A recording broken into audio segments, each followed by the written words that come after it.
Hello everyone, mayam khurumjari. Aigi ngasigi blog ngasigi recipe yerum thongma egg curry in Manipuri style. Aina ngasi thongjaba mathen sing asidain highlight tawribasi jerum thongma si ani. Aina thongjariba jerum masi bahubali haiba yerum siga phangjaba jorat tagi lakpa atungba yerum aduni. Aina jerum asibu futoklaga sumai tawdana hana imana takpa dumaina. Aigi jerum se tangkhai tawna khaidok chare.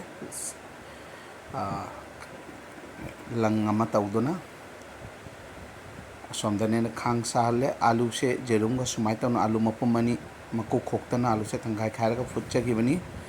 Pressure cooker da maroi dane hapcharbi se songi yaingang moroka suba adegi aina semjaba maroi ai khang sida thau sahalle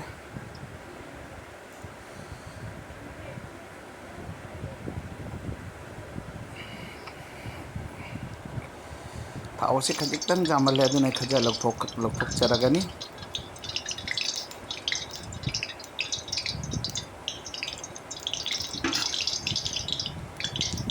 aina khang sida jerum se fry tongnaba honajari aina khang sida thau sida aina machu khatang hapchanjari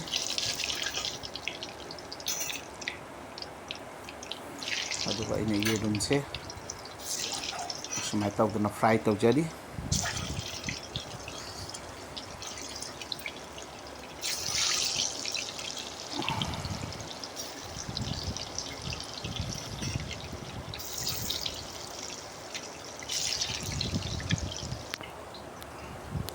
In the meantime, jerum fry tawringai matam masida jerum se nakana masumai taw non thok chare aduga jerum se fry tawringai matam sida aina alu sisu maku se aina khok chare aduga alu se khutna khajik met laga sumai thamjare.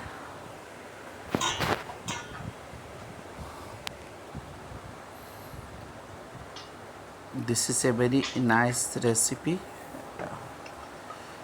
and very tasty.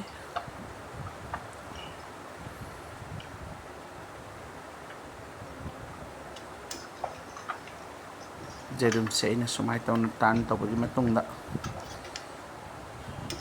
jerum se lokthok chare. Here in this recipe I am providing turmeric powder, chili powder and jeera mori, that mixture powder, and onion, maroi nakupi and garlic and 2 potatoes.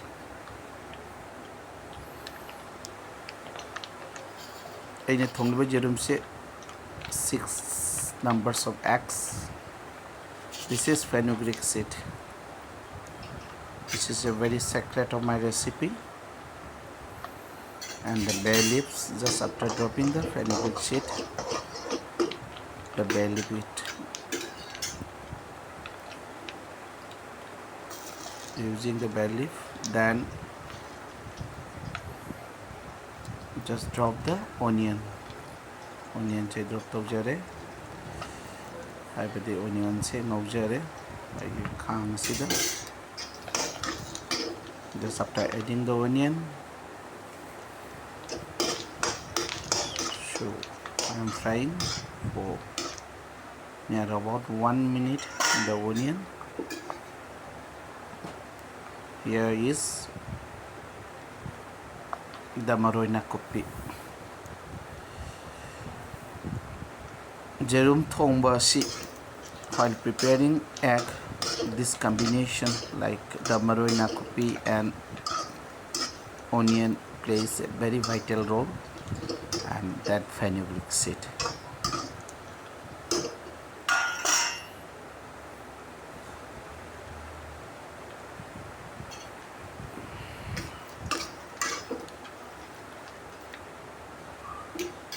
Khajik tang munna ngaujagani ꯑꯗꯨꯒ ꯑꯩ ꯉꯁꯥꯏꯒꯤ ꯆꯅꯝꯁꯦ ꯑꯩꯅ ꯁꯨꯃꯥꯏꯅ ꯇꯧꯅ ꯀꯛꯅ ꯊꯝꯖꯔꯕ ꯆꯅꯝꯁꯦ, that is the garlic.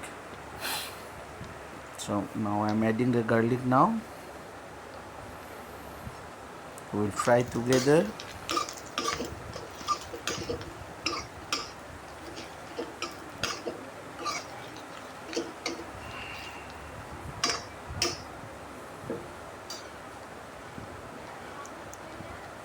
Sige matamse yamna cautiously fry tabagi mathau tai. So I am adding some water to the masalas.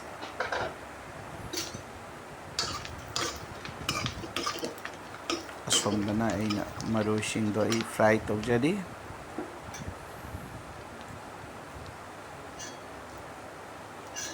Tilhau, maroi nakupi, chanam, methi, asiga morok tangkai, morok mapum mari ka khara hakna thamjaba morok singbaina mapum mari do hapchale punna ngauminari. Asigi matamse yamna cheksinna tawbagi mathau tai. Aigi yansangse hawhange hairabadi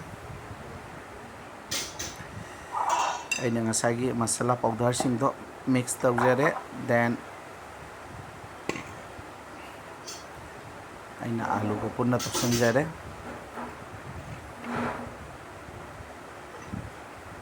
The boiled potato, this one is been mixed with the masalas, jeera that the powder that is made by myself, jeera, moris and all, and chili powder and turmeric powder.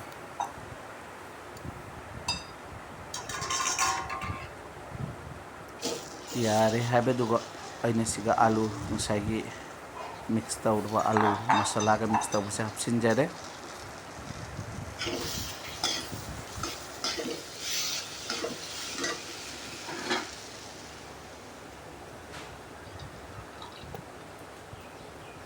Minute amamuk fry tawbagi matungda asumda lehawriba masala khara sichu add tawraga hapsanjari asida.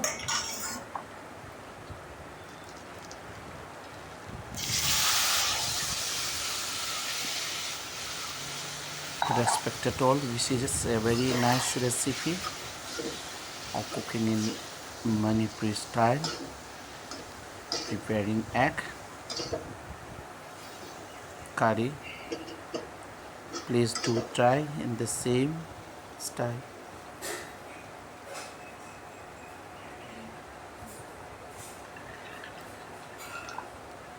Sinasaba hapsanjari nane ay atesu add tawjaki gani kharaga.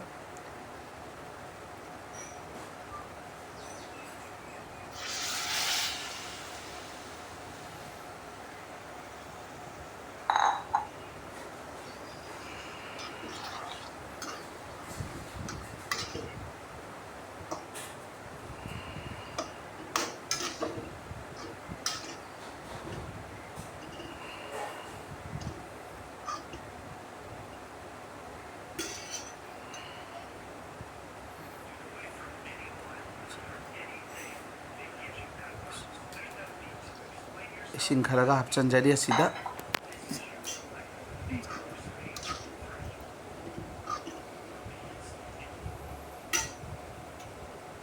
hagojik yedum se asida drop tawjaragani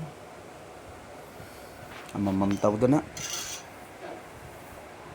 jerum tangkhai khaina thongba gi recipe ni.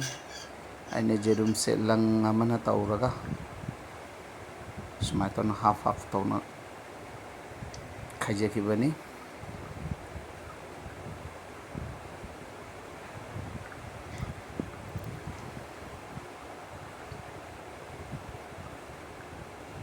My hobby amasung my chakhum gi maikaidagi mayam punamakpu thagatchari, mayam gi support, mayam gi views ki tamakta hanna ngamkhaleitana thagatchari.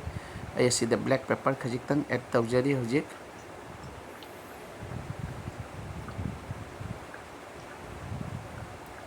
little amount of black pepper I am adding out here. Then for colors I am adding a bit of Kashmiri mirch powder.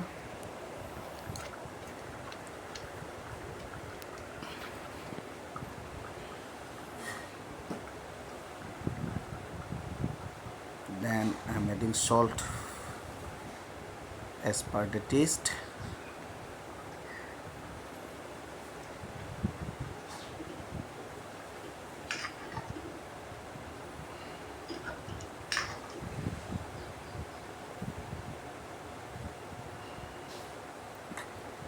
And it's almost yaratore.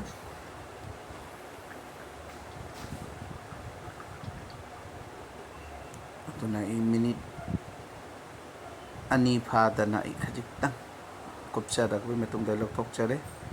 Now I'm adding green chilies which has been cut into halves. Khaibok khairaga morok atekpa sei hapchanjare.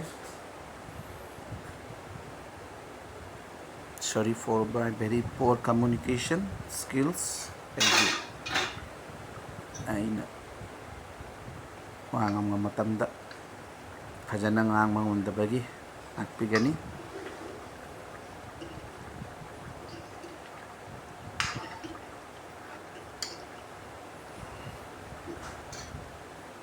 Magi recipe se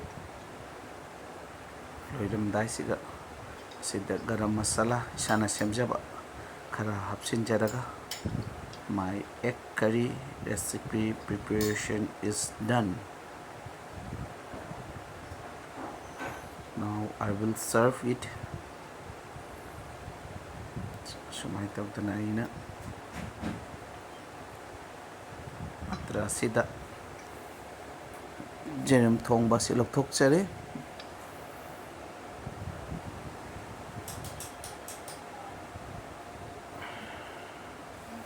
Yenbada yamna hauba male manam jamna nungsina thokle.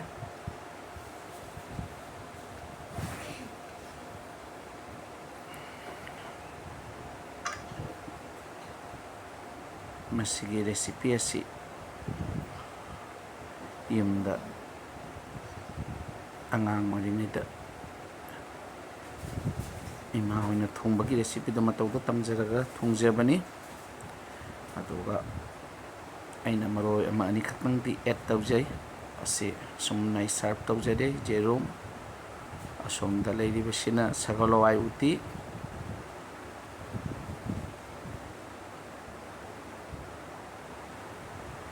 asondagisina anamba thongbani.